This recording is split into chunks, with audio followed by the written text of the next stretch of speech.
and welcome to another episode of the Horror Ghouls. I'm Megan, I am T. and we are here to talk to you today about a horror movie review, as we do. That's what happens here for the most part. Sometimes we go on tangents, sometimes we talk about other stuff, weird stuff, ponytails, and Yes. then the like. Um, did we talk about the horror convention? Did we talk about I any of don't think, that? no, we didn't talk about that here. No. That's so weird. No, if you Be were on our Instagram, you saw it, but You did see it, and I suggest that you do go look at those pictures if you like, because T came all the way here to Long Island for Long Island Horror Con, where we were hanging out at our friend of the pod's booth, Push Jones Art. Had some really cool yes. arts for sale that we were helping to hawk and look around and stuff.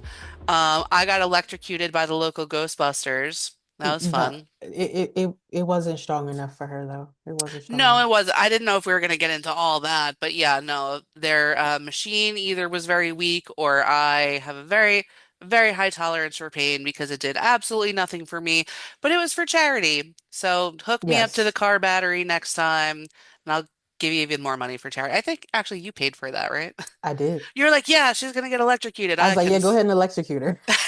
I don't want to, but you do it. That was a fun. We met some interesting people. We did. Yeah. We met um Alex Vincent. Alex Vincent. We did meet Alex Vincent. He is precious and adorable. And still Um, as short as he was in Child's Play. He earned it from oh, Child's Play. you know what I'll say? We had a lovely conversation, and he's a big Nine Inch Nails fan. I love that. We made friends with a nice company called Coney Island Hot Sauce, who may or may not be making appearance at some point on this podcast. Not Yes, this particular one, but in general. they have delicious hot sauces. I tried like all the ones they were selling, and I loved them all. I did buy one. I thought it was delicious. You know what's so funny is I was doing it to be supportive of what he was doing, but I am too white for hot sauce. So I was suffering. He's like, and this one's this. And I was just like, And I'm uh, like, oh, I'm like the heat hits you at the back of the throat after you you were get your little talking about it sweetness. like you're doing Yeah. like a wine tasting. You're like, yeah, I'm detecting notes of, and I was like gagging in the corner.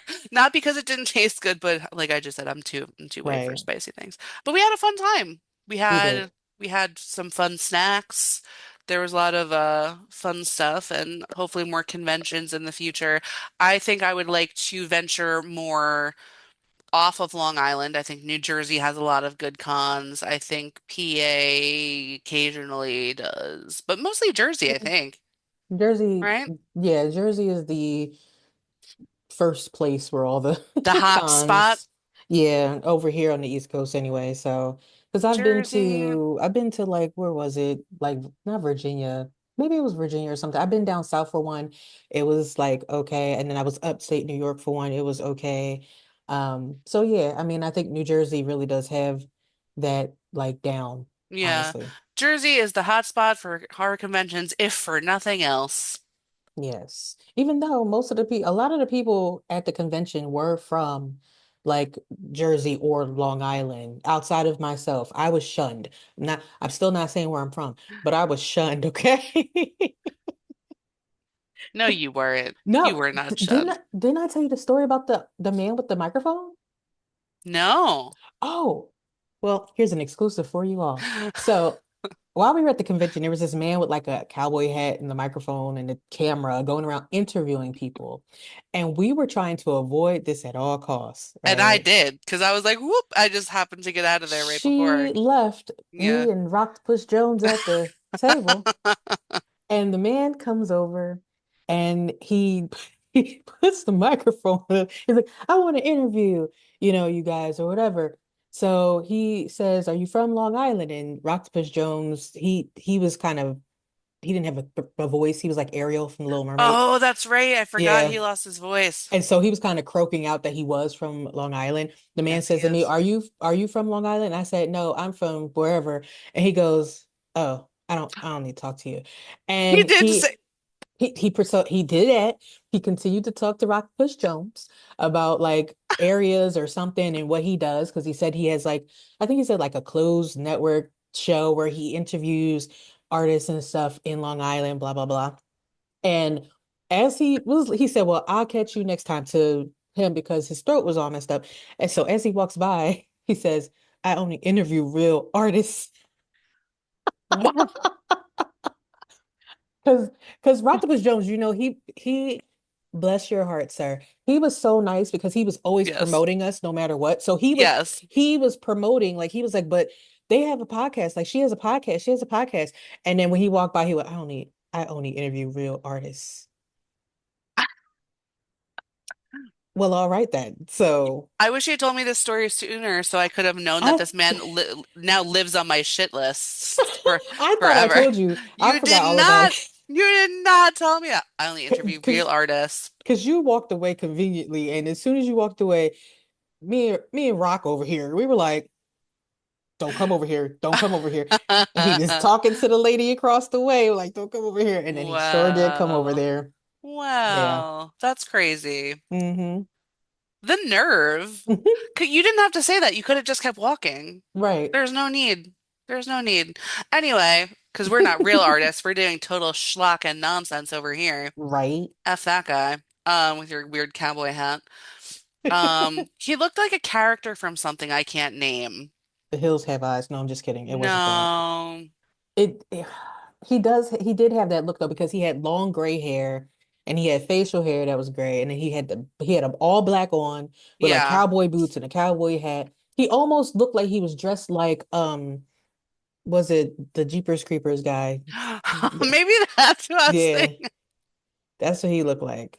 I'm like, The you creeper. look like someone. I just can't put my finger on Yeah, it. because And he I'm had like, the coat on and it's literally the everything. creeper. Yeah, maybe I'm he like, was dressed like I'm that. like, you seem so familiar to me. He's like, well, I do this every 23 years, and you Jeepers know, creepers, where do you th if that had played, we would have known the secret immediately. yes, But anyway, wow. Okay. Well, more crazy con stories to come in the future for other stuff. of So, course, we're gonna discuss our movie. I'm hoping my cat doesn't step on my power cord because she's in the vicinity. Please don't do that. Please don't do that to us. I have no preamble, so we are gonna go quick and dirty. Today we are going to do a speed run of 2025's Heart Eyes, directed by Josh Ruben.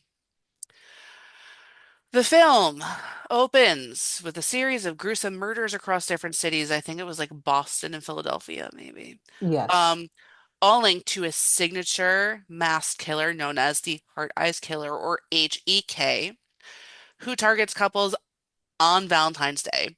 His mask has glowing, heart-shaped eyes. I like the glowing. I think the mask looks silly AF, personally. I think it yeah, looks ridaculous. yeah. I do Um, like the glowing though too. I thought that was cool. I think that part's really cool. I think nothing else about it is cool.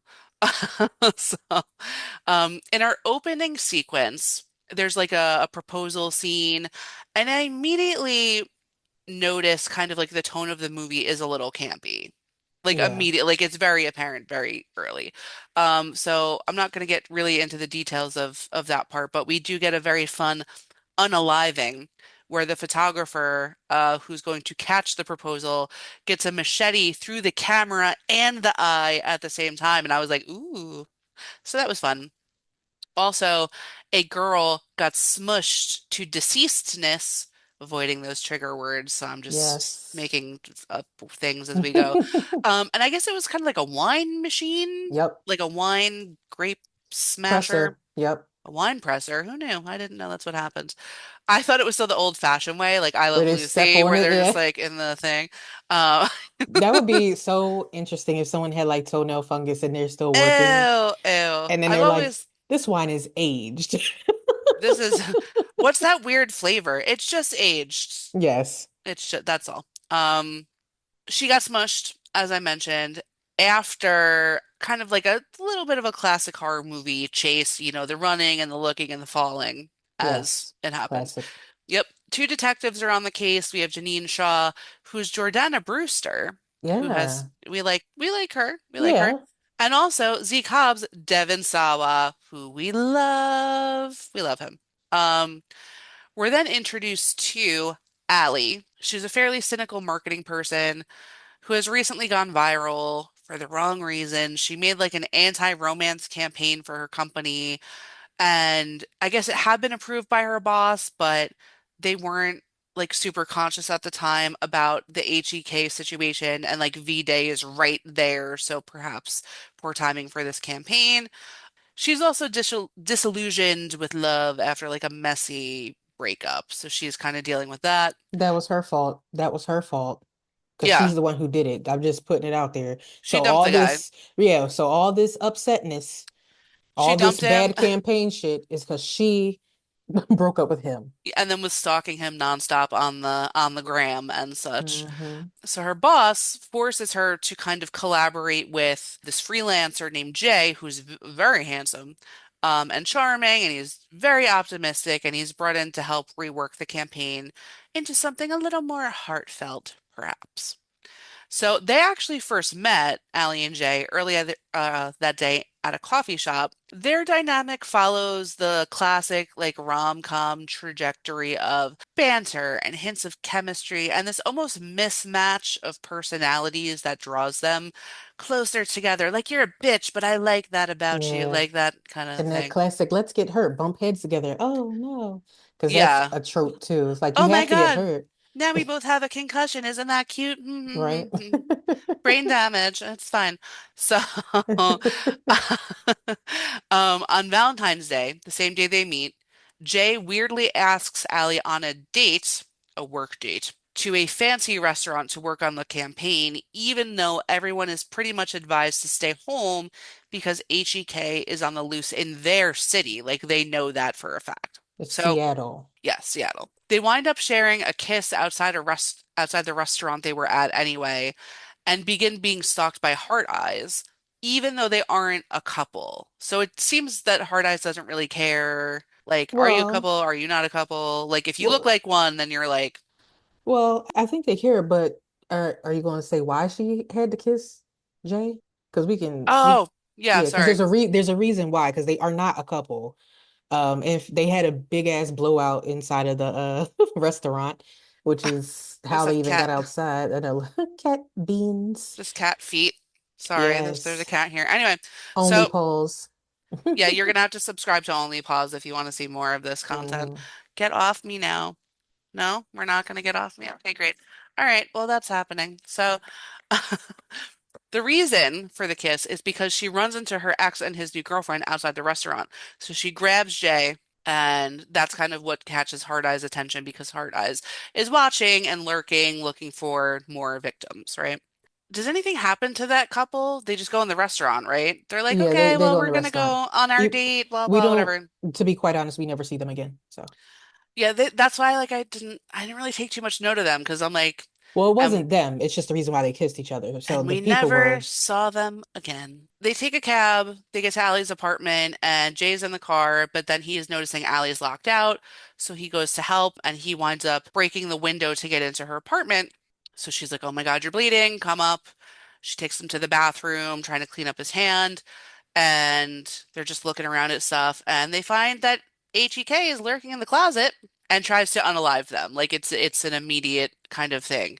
So Allie and Jay go on the run, trying to get away. Jay is injured in kind of like a back and forth with HEK. Allie at some point has to flee for her own life. Um, there's a scene where she's stuck on a carousel in a park.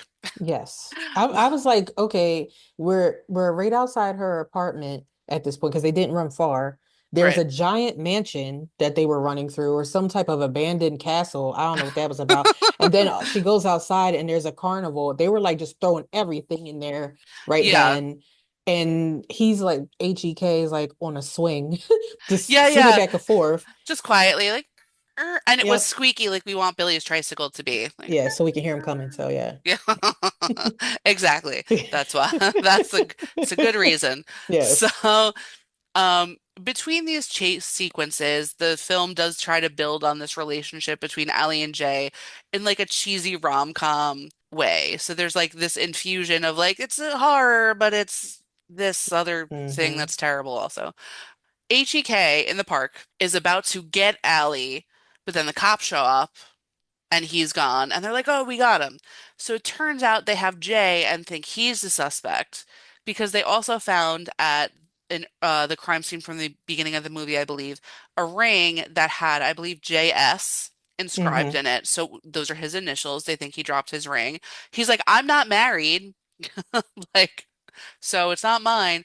So they all go to the police station where, despite all the drama, this IT guy who just pops up out of nowhere, like my cat who's popping up in the background out of nowhere.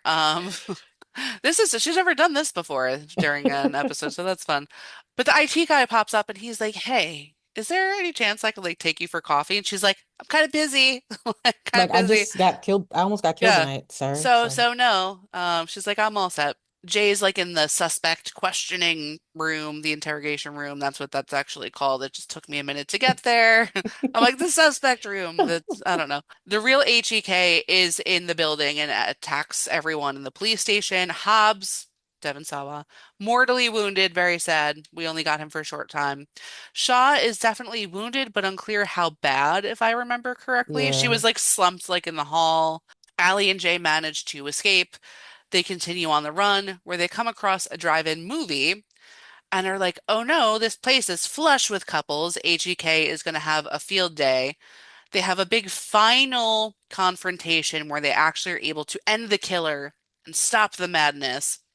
They unmask him and have no idea who he is. They're like, who There's the fuck is yeah, this? there's not like a Scooby-Doo like, oh my God, it's Mr.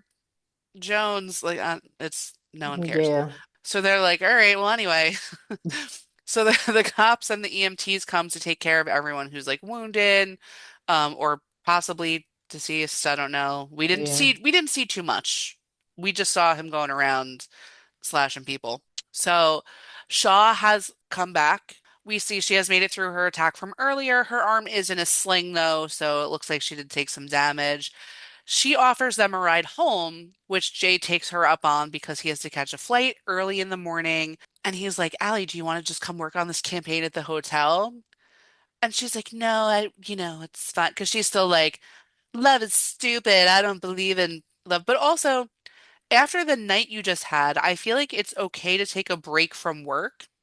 You don't go from being pursued by a serial killer Yeah. to like, you know what? We should really work on that campaign. We really got to get that out. It's But very important. you know what though? I feel like this whole time, because when Jay met Allie, he clearly was smitten by her. Yes. And I really do feel like the whole time the working was a ruse because he was Yes. some like very, very, very popular and successful like romance, whatever he was. So I'm sure he could have pumped that out in like 5 minutes because he's a man who they kind of switched the roles in this because normally, the woman is always like so like starry-eyed and stuff. He was the starry-eyed one, Yeah. and Allie was the one that was like, and so every time he tried to like talk to her, like he tried to get her to the restaurant, now he's trying to get her to the apartment. Yeah. And she's like, she said she admitted that she's a runner from love. She doesn't like it. She is. So yeah, here she is again saying like, no, fuck your couch, No. fuck your hotel room. I'm Chappelle. good. I love a Chappelle quote. Um, but it's interesting because even like the dinner date, he was just like, "Where are you from? Do you have any siblings? What's your family like?" Right. And for me, honestly, I'm gonna tell you guys, I did not see that this was billed as like a slash rom-com. That's not what I was looking for. It's not what I was interested in. So all of those parts that happened while I was watching it, I was like, meh. And I didn't pay that much, not that I didn't pay that much attention to, but I did not record that much of it because I don't care. That's not what I wanted. It's not what I wanted. It's like to me, not the same, but like when they build The Visit as like a comedy, but it was opposite because they said it was a comedy, but then it wasn't. But then they build this as a rom-com, but I didn't see it, so I was expecting something different. We're Um, forever gonna fight about the visit. it's not a comedy. It's not a It's a horror slash comedy. Like this was a horror slash rom-com. but like I don't understand. We'll always go back and forth about this, but I'm like, I don't think anything is funny about the visit. I think it's unsettling and weird. And like, there's a shed full of diapers, and there's like a crazy lady crawling after them under the thing. I Someone's getting mean, poop thrown in their face. that's Why? funny. That's hilarious. The lady being naked and running through the house in the middle of the night, hilarious. The boy rapping, abysmal, but funny. But Like like, it's like a real thing though. Like, sundowners is a real thing. you say you have it all the time, so yes. I do. I do. I do. I feel like I have. I want to give them context because they're gonna be like, you run around naked at night all the time? No, no, guys. I say that about my anxiety because it gets worse at night. So I started referring to it as I have sundowners. But you can just imagine her running around naked at night, like the lady, just crawling on all fours, No, and putting people in ovens. All right. that's may or may not do that based upon my mood at the time. But Yeah. I Fair. digress. Allie declines the ride home. She's like, no, I mustn't. And she goes and she's kind of restlessly watching TV and she gets a call. Guess who it is? It's HEK saying he has Jay and to meet at an old church, St. Valentine's. Right? So I know. I cliche. was like, oh, this is the worst. And come alone or Jay would be unalived. She goes there, she shows up and finds Jay tied up and a little bloody on an altar surrounded by candles and romance. Like they set it up romantically. It was very Um, Madonna like a prayer. oh my God, that's such a great music video though. It is, but that's what it reminded me of. As soon as I saw it, I was like, all Will the you come candles. on? It's They that's all they needed was a choir in the background. Because Jay was down on his knees and they were going to take him there. And it was probably the midnight hour. I can feel the power. That's amazing. Okay, so this is the part that I'm kind of like, she's standing there, and I almost, the way that I just had my mouse had HBK, like the Heartbreak Kid, Shawn Michaels. Like I'm Oh like, my God. he's not in this movie. That's a wrestling reference for you kids at home. He could have been though. It would have been That would funny. be amazing. He just kicked the door open and was like, I'm here. But so HBK unmasks himself, and first Allie's like, who who are you? And he's like, it's me, the IT guy. He's like, David. And she's It's like, David. And okay, she's, who? yeah, she's like, I don't know what that means. And also, I have to tell you, I'm not sure, but I think I audibly groaned when it was him. I was like, oh, stupid. Like, um, so while he's like, yeah, David, blah, blah, and he starts on a spiel about, how there's always like a villain spiel where they start talking shit about whatever. Yeah. So as that's happening, Shaw steps out of the shadows, also doing her weird villain monologue because apparently Shaw was part of this all along. So it turns out Shaw and the IT guy, David, are madly, psychotically in love, and both of them are HEK. Not only that, but the person they unalived at the drive-in was a third HEK who was like affiliated with them, but was more like a fanboy or like an assistant of sorts, not like a Yeah. full-on, Which here's my thing, right? yeah. If they're going around and they're killing people, the couple, how did they find a fanboy? Like, where did that come from? I don't You know what I'm know. saying? So, but he was disposable. He's so disposable that that man is not even in the credits. Like Uh, when I'm looking up the credits, like yeah. he's not listed. They list the ex-boyfriend and don't list him. He means nothing to us. He Yeah. means nothing. So they kind of were explaining because they always do the like, why you like this? Like, why is this happening, right? And they're like, this is like our shared hobby, or like it's our kink that we do together. I'm like, all right, well, that's something. Keep it in the bedroom, you freaks. Anyway, so they proceed about their business of trying to end the couple of Allie and Jay. But David, the IT guy, is knifed and unalived after a struggle, which makes Shaw wildly upset, as you can imagine. So she gets like that almost like super villain strength where she tries to go even harder. She goes after Allie, and she also meets her end after a struggle. Her unaliving was a lot of fun, though, I'll say, Shaw's, because there's a lot of words I can't say for because like triggered stuff, like the bots. Oh, I Um, mean, listen, we no, but can. they like got her up like stuck to the wall, and then her like head got cut off, and then it was like rolling on the floor. It was bloody. It was beautiful. I loved it. It was like you could see Um, like the tendons in her neck yeah, just kind of pulling apart like string cheese. yeah, it was hot. Um, yes. So we got a little nice gore at the end. That's really the cliff notes, the end of the movies. There is a post-credit sequence where it's a year later and Allie and Jay are driving in a car and they're together and it's Valentine's Day, I guess, again. And he's like, "Will you move in with me?" And he gives her like a box with the key. And she is like, "I don't want to, what does she say? I don't want to move. I don't want a key. I No, don't I don't want a want a key. key." She's like, "Will you marry me?" And then she gives him a box with a ring. And then I threw up. I'm just She's like, I kidding. don't want a key. I want you. I want you, Jay. Ugh, That's what I want. God in heaven. So yeah, so that was the post-credit scene, and then the movie was over, and then that's it, right? I didn't miss any other credit scenes. No, Okay, I stopped watching it. I'm a hit a few things Hate a few to things. to bring things back. Funny enough, in the beginning of this movie, Shaw, like they find this ring with JS on it, and Shaw's name is Janine Shaw. Shaw, right? So she finds the ring, and when they meet back up in the church, she hands her husband back his ring because there's the other thing too. She pretended to be single all through this whole Right, movie. She right, was right. flirting with Jay. Like it was just that was weird. And then also, Allie had a friend named Monica.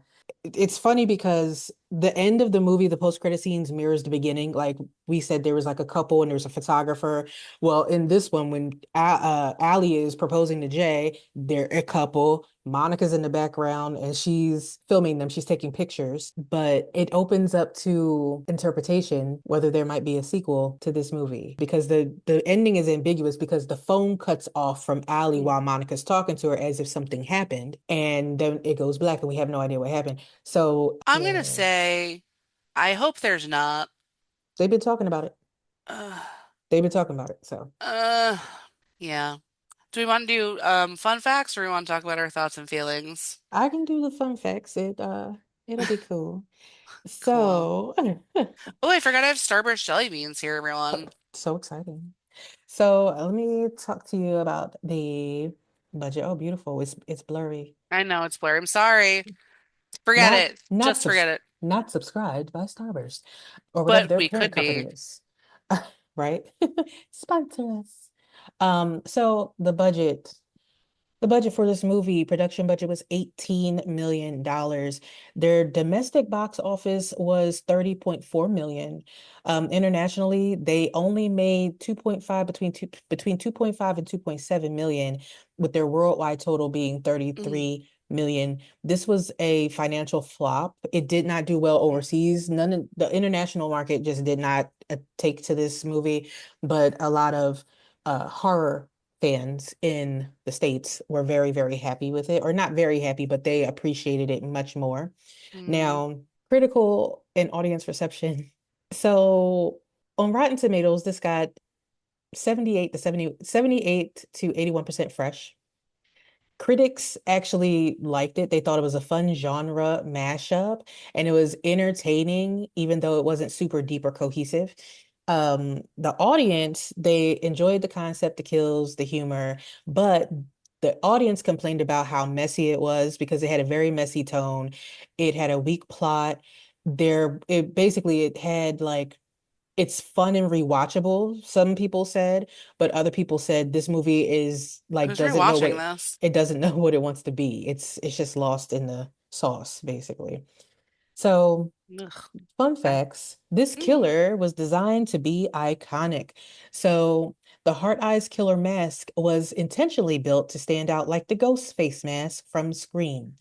And the glowing heart eyes were meant to be creepy and ridiculous, just like the movie's tone, basically. And you can see the ghost face inspiration in the mouth of the The mouth, heart eyes yeah. killer, I mean. Hmm. Um, but overall, I don't think that this was iconic. It didn't give me No. iconic at all. God, no. No. Ugh. So, It gave me Winnie the Pooh blood and honey mask. Thank God. one of our All right, favorites. maybe not that bad. There's two times in the past few days I talked about Winnie the Pooh blood and honey. To my great chagrin. But Mm. please continue. Yes. This movie was intended to be a genre mashup. The script was written to incorporate rom-com, slasher, and dark humor. The writer, who's Christopher Landon, he has done this before. He has other movies, but one of them is Happy Death Day, which, to be quite honest, I actually love that movie. I actually didn't Um, see that one. I love Happy Death Day. I think it's a Okay. good one. I did not like the second one. It's like, stop doing, you're doing too much. Like the first one was great, leave Hmm. it alone. And I will say, most people that like horror, that like to rewatch things, will probably say Happy Death Day has rewatchability Okay. value. Um, it's not as silly as this. Of course, it's not billed as a rom-com. It's actually a slasher, a horror movie. With humor though. It's a dark comedy slasher. So, um, if people are interested in that, I do suggest watching Happy Death Day, but not Happy Death Day 2. Gotcha. Noted. Also, the tone for this movie was intentionally unstable. The director, Josh Ruben, he leaned into all the awkward humor during violent scenes, because some of the unalivings were meant to feel shocking, other ones were meant to be funny, and some of them were meant to be uncomfortable at the same time. And for example, there, when Allie and Jay are in the place, the drive-in movie, they end up getting in a van with a couple that are doing the wild thing very loudly, very, very Yes. loudly. And there's a lot of slurping and kissing Ugh. noises and moaning. And it's very uncomfortable because Jay and Allie are also talking about their childhoods at the same time. Yes. But all that being said, they started making so much noise that the hard eyes killer found them and he put a knife through the boyfriend's face first. Was it like a tire iron or was it Yeah, a oh yeah, that's right. It knife? was a tire iron. It was a tire iron. Okay. So Yeah, he puts yeah. the tire iron through his face first and then takes the girlfriend and smashes it on top of it. Yeah. And it was like, oh, okay, That that's was good. interesting. I like Yeah. that. Yeah. So that's to me was like pretty uncomfortable because they were doing all the moaning and stuff all throughout that whole scene. They're So having a serious conversation in front. Like, right. There were practical effects throughout this movie. There was minimal use of CGI, and they purposely did that to give this an old school slasher feel. And this actually performed much better, like I was saying earlier, with horror fans than general audiences, because horror fans appreciated the kills, the chaos, and a lot of them appreciated the concept, while general audiences that were not into horror said, "What the fuck is this? Like, what is this?" yeah. So Yeah. that's basically it for the fun facts for this movie. This Okay. is a very quick and dirty type. Yeah. Filth. That's absolutely filthy, if we're being Yes. completely honest. So I You want want to to know tell your us now I want you to know your thoughts you want first. to know my thoughts? I'm so I interested. hated this movie. I thought it was so dumb. Like I said though, I wasn't in the market for a smoochy. Hmm. Do you know what I mean? Like, oh, like, well, I growing up, I got hurt and now I don't care about I don't care. I'm not watching. He's just not that into you. I'm not watching the movie Valentine's Day. I'm not watching any of that. I'm watching The Heart Eyes Killer. And I will say, did have intentions to see this in the theater, and I'm glad I did not because I would have been mad. I do like going in knowing when something is going to have camp to it because I can like adjust my expectation kind of. So like for example, someone told me that The Monkey going in was like a dark comedy.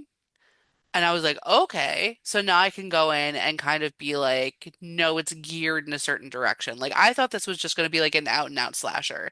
So Right. I was disappointed. And I wasn't in the mood for something cheesy. And it was cheesy in places in the ways that I didn't necessarily want it to be. I did like the practical effects. I thought we got some fun kills. I like the fact that there was minimal CGI. I'm sad that Devon Sawa got so little screen time. He was out Um, really fast. I didn't see Really that coming.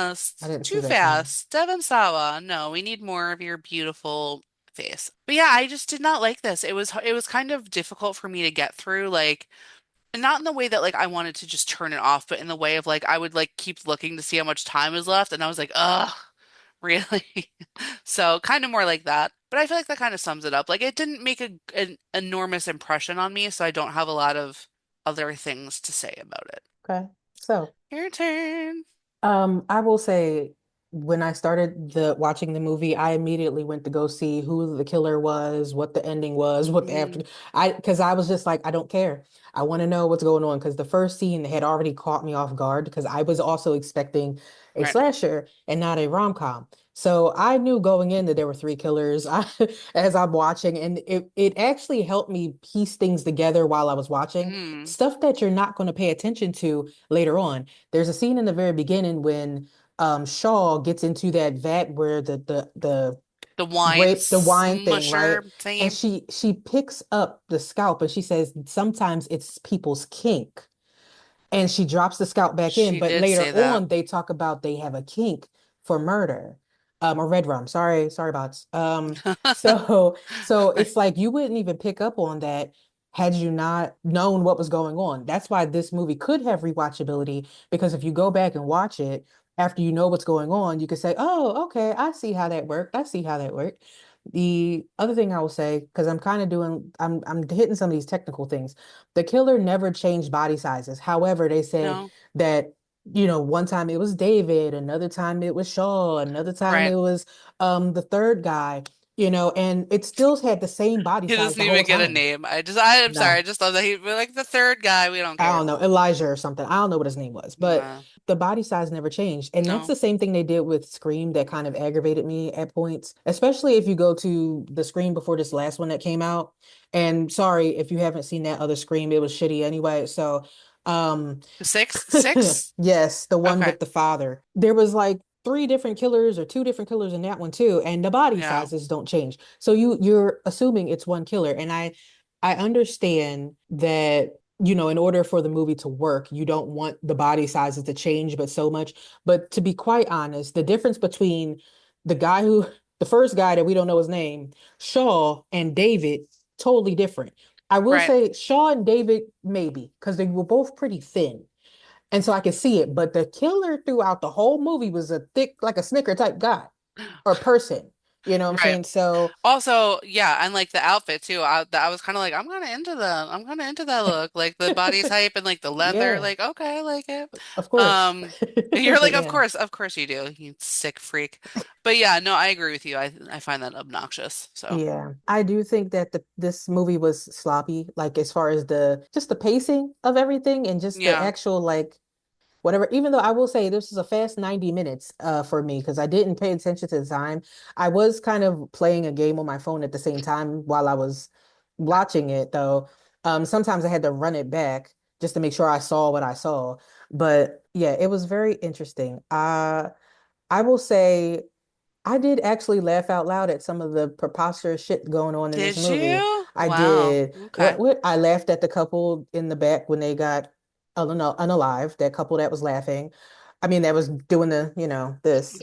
Oh, Um whoa, whoa, hey, the couple that was doing that. that was Um, aggressive. right. What else did I laugh at? I laughed at a lot of stuff. Oh, Wow. I laughed when Allie left Jay to die. I cracked up laughing because she literally saw the hard eyes killer standing over him because he had got like knocked out.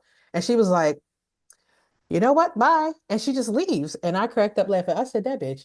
So I will say that by the end of this movie, I actually liked it more than I thought I would. That's not Okay. saying that I like it at all, but I liked it more than I thought I would like it. Okay. And so it wasn't hard for me to get through. But again, it was all over the place It and was. it was just like so disjointed. And also, I will say, and it was something I didn't put in my fun facts, but this movie was banking on the chemistry between Ali and Jay in order to make it work. That was something that they purposely wanted to do because they said if the chemistry between Ali and Jay was strong, it would Hmm. be the only part of the romantic part that you would actually care about because everybody else in this movie was a throwaway character on purpose. Right. They gave you no background on anybody. You had no Mm-mm. idea. So they thought that if their chemistry was super strong, that would make you feel like, oh, yeah, this is a great rom-com slasher. And I will say, I mean, they were cute together. I think they were very cute looking couple. They were a very attractive couple. Sure. But as far as the chemistry, it's a movie. It felt like a movie. Like it felt like movie chemistry. It It didn't even did. it didn't even feel like super steamy, like, oh, I love you so much type chemistry, like love at first sight. It didn't give me that. No. It gave No. me, and they were like, I fell in love with you in the middle of the massacre at the fucking drive-in movie. And it's like, no, eh. No, no. Yeah. Mm-mm. No. So I do take issue with them trying to say, hey, all this romance is banking on the attraction between those two characters. Hope you like it, because if not, you're not gonna like this movie. So, Hmm. but yeah, that's kind of where I'm going to stand with that. I All can't right. really say much else without repeating myself. Gotcha. All right. Well, in that case, is it time to rate So this yes, movie? How many so bloody axes? Who's gonna go? how many Me? bloody X's? You? Yeah. I'm gonna give this movie a five. I really didn't like it. I know you said for you like five is like I know we're good. different with that though. Yeah. Five for me is like lackluster. But like I said, practical effects. I like the kills. I didn't really like anything else. So I'm gonna leave it at a five. That's it. That's all I gotta say. What about you? This movie is hard to judge. I almost want to say tilt. Like you know how you get like one of those machines and you mess it up and it just says tilt like a gumball, not a gumball, a pinball machine or anything like that. Yeah, it's just like or you step on the scale and it says error. That's how I'm feeling about this movie. I can't put my finger on anything because at first when I first started it and like almost like a quarter of the way through, I'm like, oh, it's getting like a four or like a three or something. And I got towards the end, I said I could give it a seven. I could, but there's something inside of the pits of Khazad-dûm inside my stomach. Lord of the Rings reference. There's something in there that's like it just can't be scored for me. I just can't I can't Does this one because just get no score? We're gonna yeah have a for five and no score. yeah I mean Whoa. because it feels so random. Like I said, like I there were aspects that I was like, oh, this is okay, and I could watch it all the way through, but I don't know what the fuck I watched. I feel like the general audience, like what was this? But at the same time, there were parts that really worked, and it was the writer who did Happy Death Day. This is why it was messing me up because it gave some of those elements Hmm. but at the same time, it was not as cohesive at all as that other movie. You had a Okay. storyline. And so I can't because like I said, part of me is like, yeah, this is horrible. And the other part was like, well, it was fun. Do So you want to make up an imaginary number? you Like just you want could me to just give a call it number. like Zerp. Like that's I'm like we'll give it a five and a Zerp and that's all it gets. I'll give it a so no. Let me give it a score. I'm also nah, I'm giving it a four. I'm going to stick with the four. And the reason why I'm going to stick with the Oh four shit. is because the movie overall is not good for It's me. not good. But I, but, but it's one of those movies. I'm going to say it like this. It's like for me, like Winnie the Pooh, Blood and Honey. Personally, I thought the movie was like stupid funny. Ugh. So I kind of liked that movie. I think I might have scored it higher than this. I'm not sure, and I'm not going back to look. So if you want to see Winnie the Pooh, go look at Ugh. it up there somewhere. God in But, heaven. I kind of liked it, but I didn't at the same time. So it's going to just get that four. So Okay. A four and a five and one Zerp from E.T. Jesus. yes. Uh, all right. Well, I don't have anything else to say about this freaking movie. Do you have anything else you want to add? Nothing but the closing sentiment. All right, let's get those clothing centipedes. What was I just gonna say? I'm I don't know, losing better than the movie, I guess. I'm losing my mind. Whatever it Okay, go. was. The human Uh, centipede brought to you by right by the horror ghouls. That would be interesting. So all right, flesh puppets, that's going to wrap up our review of The Wonderful Hard Eyes, a movie that said, am I a rom-com or am I a slasher? And then it confidently answered, yes. So this copycat wannabe with its trio of ragtag killers will either delight or disappoint. And honestly, it kind of does both, as I said. But thank you so much for hanging out with us and surviving this chaotic, messy piece of shit movie. Um, we always appreciate you spending time with us in our little horror corner. So, but we want to know, did Heart Eyes actually eat, as the kids say? Or was it giving cute idea but poor execution? And please be honest, because how many bloody arrows for Valentine are you handing out for this movie? Tell us down below. Um, but please don't forget to follow, subscribe, and share the Horror Ghouls with your fellow Scream-loving friends. It helps us grow so we can keep not dragging, sorry. We can keep reviewing these movies for you. Okay? Yeah. So, as always, stay spooky Don't go kissing strangers in the mouth. And maybe stay single on Valentine's Day because clearly love will get you unalived. And it will also save you money. So, On your car insurance. Yes, yeah. indeed. All On right. everything. We'll see you guys next time. Bye. Bye, guys.